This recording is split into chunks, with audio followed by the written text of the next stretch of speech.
saya mulai nanti Bapak yang ngomong. Oh ya. Ya, terima kasih banyak Pak atas waktunya menerima kedatangan dari perwakilan korban investor Jabon PT Seripam. Yang terhormat Pak Firmansyah, Pak Widane dan teman saya SMP Pak Nyaman Miarse. Nah intinya begini Pak, ini saya perwakilan ini ditunjuk menjadi ketua forum, saya sekretarisnya, bapaknya wakil ketua. Nah intinya begini Pak, intinya sebenarnya pertama saya pada waktu ini minta bantuan kepada Pak Arya Pedekarne sebagai keputusan di sana ini semuanya pingin sih teman-teman ke-20 orang itu mediasi supaya tidak secara pidana dulu, supaya bisa menyelesaikan ini secara kekeluargaan dan musyawarah Pak. Nah, tapi untuk menyatukan satu kata, satu persepsi di antara investor yang ke-20 orang itu disuruhlah sama Pak Arya untuk mencari lawyer untuk mendampingi investor Jabon yang menjadi korban PT Seripam gitu loh Pak. Itu intinya. Nah, nanti silakan Bapak pelajari di sini ada surat perikatan jual beli dan perjanjian kerjasama. Sebenarnya ini ada 60 Pak korbannya, tapi yang sepakat untuk melakukan gugatan dulu Pak, melakukan mediasi sebanyak 20. Nah, ini semua ada lunas Pak. Ada yang beli satu hektar, ada yang beli 2 hektar, hanya saya aja yang belum lunas Pak. Nah, pada waktu promosi harganya 170 atau 160 Pak? Yang saya 105. Nah, ada yang 170 sampai 170 juta per hektar dan sudah ada di perjanjian itu. Ya, tertinggi sudah ada perjanjian, nanti Bapak baca silakan. Nah, itu 800 1 hektar isi 800 pohon Jabon itu harganya 185. Ada beli yang 2 hektar, ada yang beli 1 hektar gitu loh Pak. Nah kenyataannya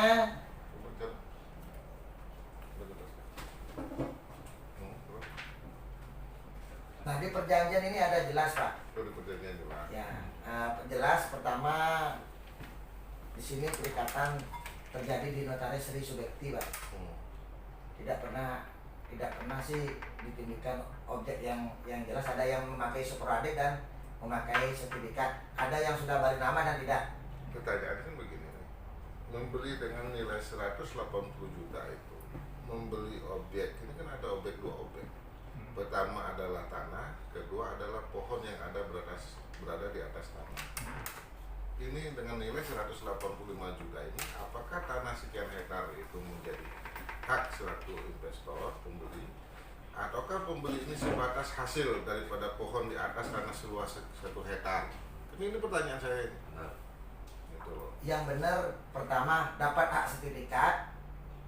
Nanti kalau sudah selesai balik nama itu disimpan di speti box dan hasil di atas tanah tersebut. Berarti sama dengan membeli sebidang tanah. Ya, melaksanakan kerjasama. Tanahnya berapa mau di situ Pak? Dan sistemnya Pak. Sistemnya yang dibeli. Jadi kita gitu, beli sistemnya dia. Ya. Jadi kita beli itu tanahnya beserta sistemnya dia. Pengelolaan kontrak selama 10 tahun. Nah dan itu prediksinya per sekali tanam itu umurnya kurang lebih 5 tahun. Jadi dimana plannya rencana dari 10 tahun, jadi dua kali tanam. Nah ini kita sudah jalan 5 tahun. Nah kita sudah jalan 5 tahun, tapi masih belum ada keputusan atau hasil apapun yang kita dapat, laporan apapun yang kita dapat, gitu. Dan terakhir kita sih ada tim yang survei ke sana, kebetulan katanya sih memang pohonnya nggak ada gitu loh. Itu fiktif. Jadi fiktif, antara tidak ada, antara gagal tanam gitu. Yang mana yang benar ini kita belum pasti kalau kita nggak survei dulu ke sana, gitu. Jadi maaf dengan Pak Firman. Jadi Pak Firman makanya gini, kita tuh kepingin ya kalau bisa sih semuanya sih kita dengan secara kekeluargaan selama itu bisa. Jadi kalau bisa nanti otomatis karena dia sendiri dari pihak Srifam kemarin juga sudah menunjuk pengacara untuk menjawab semua pertanyaan-pertanyaan dari kita. Jadi kita sendiri juga tidak mau tanya karena saya rasa dia sudah menempuh langkah hukum, otomatis kita juga harus menempuh langkah hukum. Jadi paling tidak apa yang kita bicarakan mempunyai dasar hukum yang jelas. Nah itu tujuannya kita. Jadi tujuan kita memang untuk mengundang lawyer, bagaimana supaya apa yang kita katakan nanti mempunyai dasar hukum yang kuat dan jelas. Kita kalau melihat daripada perjanjian, dalam perjanjian itu kan harus ada beberapa hal. Pertama cakap, dewasa, objek, jadi sebab yang halal. Halo sah, ini di depan mana? Aku ada CCTV. Oh kamu di depan ini? Ya, udah. Ya, bentar Hayati dari depan nama. Ya udah turun nih, jemput dulu Pak Hamzah. Ya Pak Widana ke bawah. Jadi gini Pak, dalam pasal 13-20 sahnya sebuah perjanjian. Sahnya sebuah perjanjian itu ada beberapa kriteria. Pertama, sebab yang halal nih, ya kan? Objek jelas, dewasa, cakap. Ini pada saat membuat perjanjian ini lihat objek nggak? Lihat. Tapi objek sertifikat berupa itu tidak ada. Enggak, maksudnya ke lokasi. Ini Iya, loh perjanjian iya. ini. Kita diajak ke lokasi para inspektor ada 3 gelombang, 4 gelombang ya. Iya. 4 gelombang ke sana. Berbeda-beda. Berbeda-beda. Sampai di sana setelah melihat lokasi baru siapa yang mau beli berapa hektar, kita dicatat. Jadi skedena-nya ada, tapi patoknya belum ada. Patoknya yang belum ada.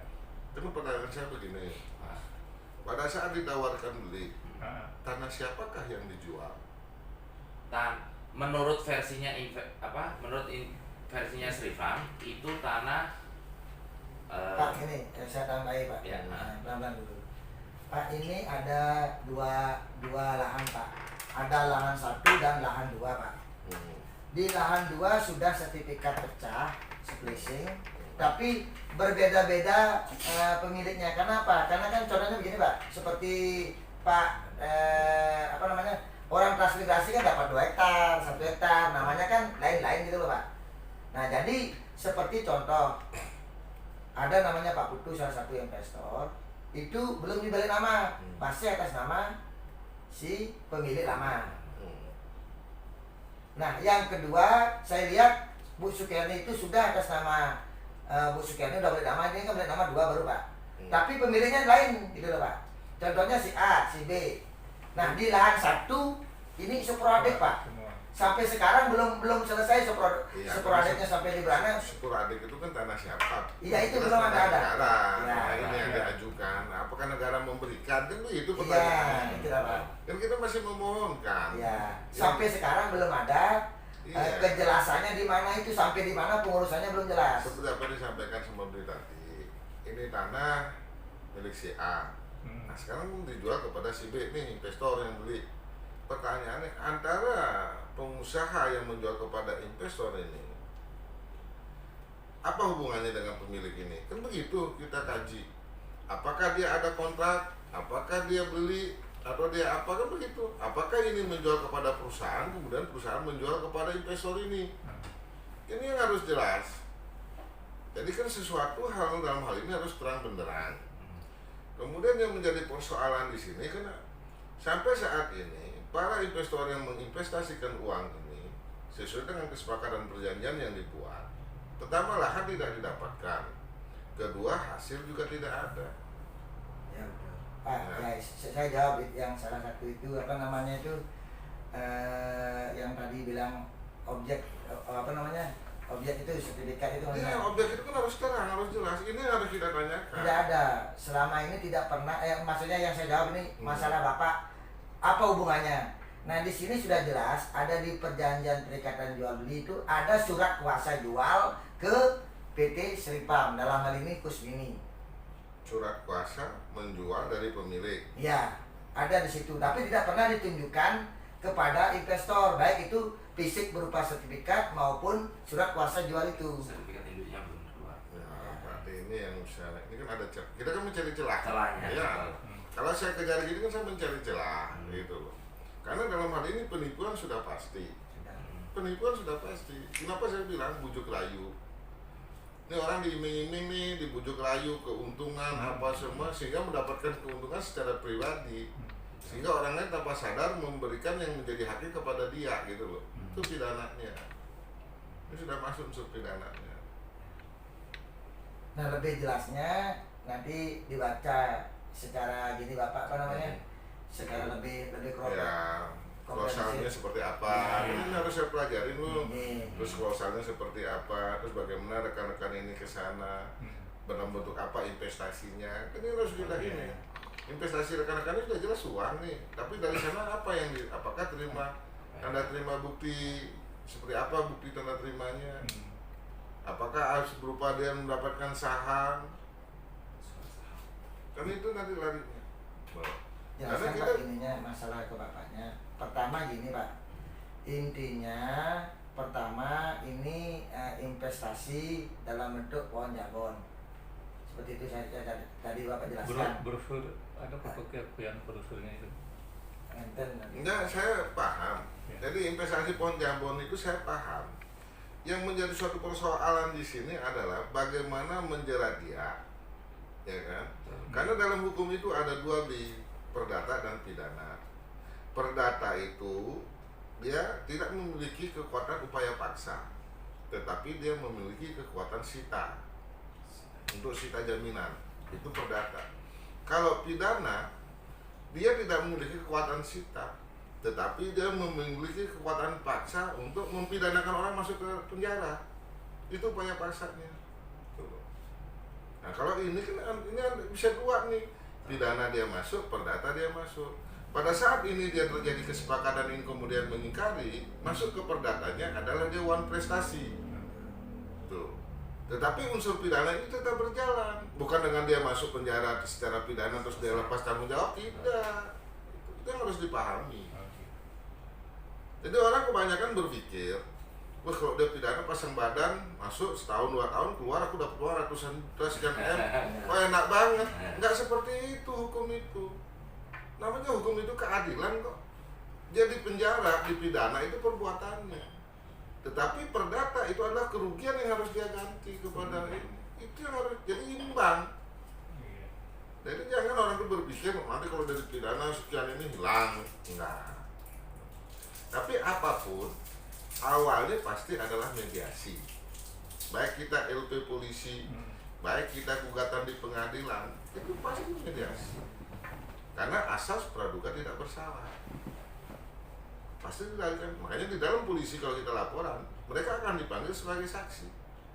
Pada saat dia jadi saksi, dia diperiksa di BAP, kemudian di sana terdapat hal-hal yang dia langgar sesuai dengan aturan, maka dia akan ditingkatkan dari saksi jadi tersangka.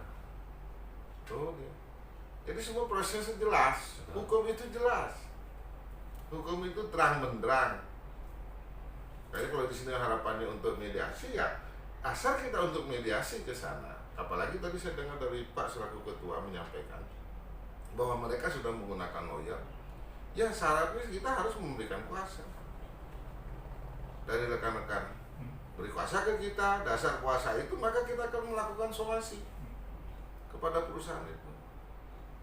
Nah pada saat somasi mereka akan menjawab. Nah di sana harapan kita bisa duduk bersama untuk menyelesaikan ini. Kalau dia tidak ada penyelesaiannya, kita masuk ke laporan pidana. Nanti pidana inilah yang menekan dia. Apakah dia mau mengembalikan atau dia masuk ke dalam dulu, baru kita tuntut secara perdata. Memohon sita kepada pengadilan aset yang dimiliki. Itu adanya. Kalau saya seperti itu. Ya ini Pak, kan begini. Kemarin mendadak ini kan sudah seperti perjanjiannya kan ada di perjanjian itu, dia itu kan menginformasikan tentang perkembangan jawabannya kan per 3 bulan, per 3 bulan.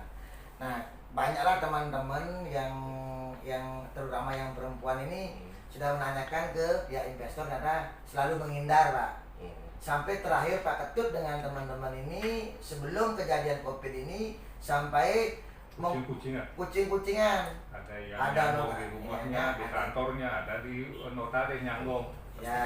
Biar ketemu dia itu. Nah, itu nah kok tiba-tiba pada waktu masa Covid ini dia tuh melakukan RUPS perusahaannya dia dan memberikan opsi-opsi penyelesaian, Pak. Nanti saya WA. Pertama lanjut, Jadi tapi begini, saya melihat kita tidak perlu terlalu jauh kepada perusahaan dia. Iya. Kalau kita terlalu jauh masuk ke perusahaan dia, salah kita. Yang kita persoalkan adalah investasi, bentuk tanggung jawab dari investasi. Dia mau RUPS, dia mau apa, nggak ada urusan dengan tidak, investasi. karena dia menawarkan opsi kepada investor, dia mengaku gagal ini, Pak. Iya, Mengaku gagal karena dia. saya sudah bisa baca. Ada kesana itu saya sudah bisa baca. Kenapa saya bisa baca? Karena kalau bentuknya dia kerjasama dalam hal ini, ya kan, dia katakan gagal, maka mau tidak mau investor harus menerima kegagalan itu. Kan itu persoalannya, karena kerjasama, investasi. Investasi itu bukan hanya untung saja, rugi pun harus terima. Ini kan mereka menggiring akan kesan. Cuma sekarang itu harus ada bukti. Ditanamkah itu pohon? Bagaimana itu? Itu bukti-bukti itu yang akan menunjang nantinya. Ya, untuk pidananya. Karena sama situ investasi, saya bilang, oh saya sudah usaha, ternyata usaha gagal, pohon nggak jadi, saya tanam nggak ini, padahal saya nggak tanam, sekian ribu nggak ada hasil, mati kering dia pohon. Bukti foto-fotonya ada nggak dia tanam? Nah, adanya 2 hektar aja ya. Nah, ini contoh saya bilang, nah, kalau dia bisa menunjukkan bukti terus dia katakan gagal, terus mau bilang apa? Nah, saya belum baca di sini juga, saya belum baca. Dan perjanjian ini apa bentuknya? Investasi itu seperti apa? Apakah kerjasama? Apakah sharing profit? Sering profit ya, ini bapaknya. Bagi hasil, Pak. Jadi gini, bagi hasil tapi ada klausul lagi. Kalau misalnya terjadi gagal, nah itu kita bisa diganti 30% dari nilai investasi. Gitu. Jadi oke lah kalau memang ini gagal, kalau makanya nanti kalau Iya, kan paling pelajari tinggi. dulu. Saya kan berpikir terjelek. Mm-mm. Ya. Terjeleknya kalau dia ini gagal berarti 30% harus kembali Betul. dapat klien kami punya. Betul. Ini yang terjelek. Terjelek. Gitu. Tapi ini harus bisa membuktikan dong. Betul. Kegagalannya itu di mana? Betul. Apa kegagalannya? Benar nggak dia tanam? Bener nggak? Nah, kan itu pertanyaannya Ya. nanti gitu loh. Jadi untuk kembali 100% kalau dia ada kegagalan dia nggak bisa. Tetapi kalau dia tidak tanam, murni pure dia adalah penipuan. Betul. Bukan plus major lagi di situ. Iya. Memang nyata-nyata tidak ditanam. Ya. Tuh. Tapi kan itu harus dibuktikan. Iya. Iya. Tuh. Sama kalau di pidana itu pembuktian, ya kan? Kalau di perdata juga pembuktian. Contoh mendalilkan. Jadi perdata itu barang siapa yang mendalilkan dia yang membuktikan. Sekarang kita ini mendalilkan dalam gugatan perdata bahwa saya kerjasama dengan dia dalam hal ini, ternyata dia wan prestasi, dia tidak tanam pohonnya begini gini. Ini kan kita yang mendalilkan. Kita harus buktikan saya kerjasama dengan dia. Ini loh kesepakatan kerjasamanya. Ini loh perjanjiannya. Ini loh syarat-syaratnya dia. Ini saya sudah bayar ke sana. Ini hasil. Ternyata dia wan prestasi, dia tidak tanam pohon, dia tidak ini. Kan itu loh larinya ke sana. Jadi dalil-dalil kita dibuktikan dengan fakta. Baik fakta yang tertulis seperti ini maupun nanti di lapangan. Nah, gini Pak. Nah, sekarang Bapak sebagai ketua, apa tetap memakai seperti Pak Arya Pedekarne dulu?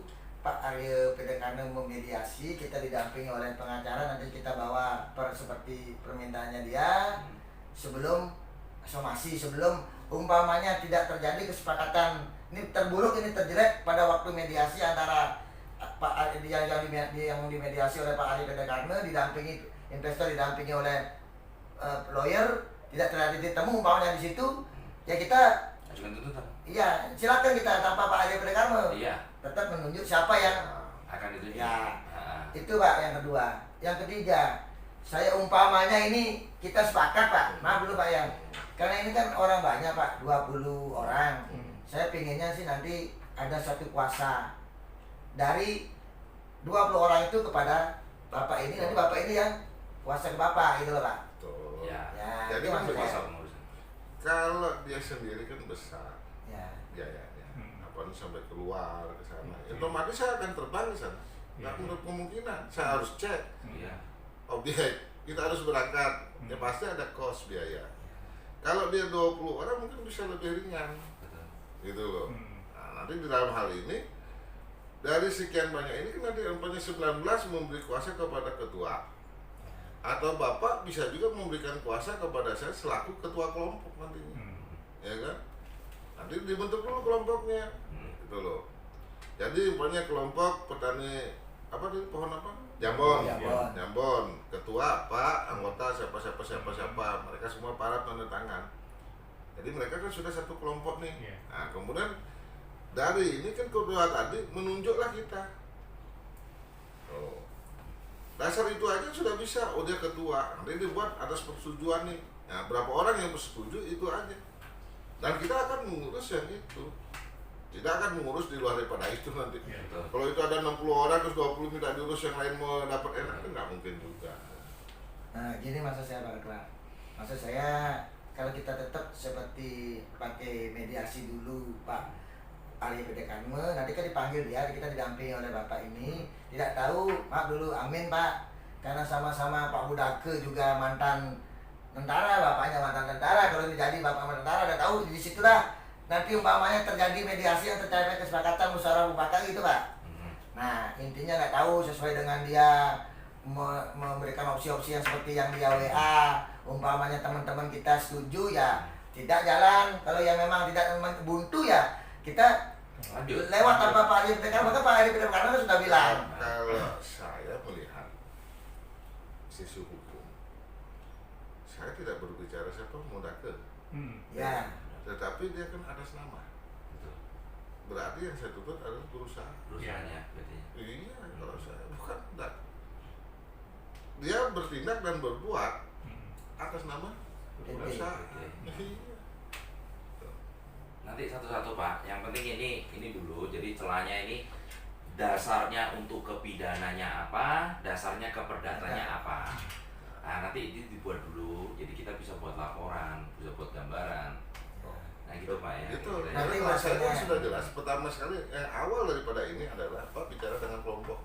Betul. Itu awalnya. Sudah Pak, sudah Kalau kelompok sudah setuju, kelompok membuat kuasa ke Pak. Betul, sudah. Jadi nanti kita semua sudah bicarakan. Cuma nanti untuk masalah surat kuasa mungkin lebih detail. Nanti setelah kita menunjukkan lawyer. Jadi gimana kita menunjukkan lawyer, nanti lawyer yang bantu buatkan. Nanti saya buatkan. Saya buatkan. Ya betul. Nah itu makanya kita nunggu itu. Tapi untuk sementara penunjukan secara lisan sih kita masalah korban kita udah. Jadi nanti kita juga lihat. Makanya nanti kalau bisa Pak, kenapa kok saya kepengen ngajukan 2 tuntutan? Bagaimana kalau tuntutan perdata itu dia bisa menggambarkan nilai investasi kita minimal ganti rugi 30% dari yang dia janjikan.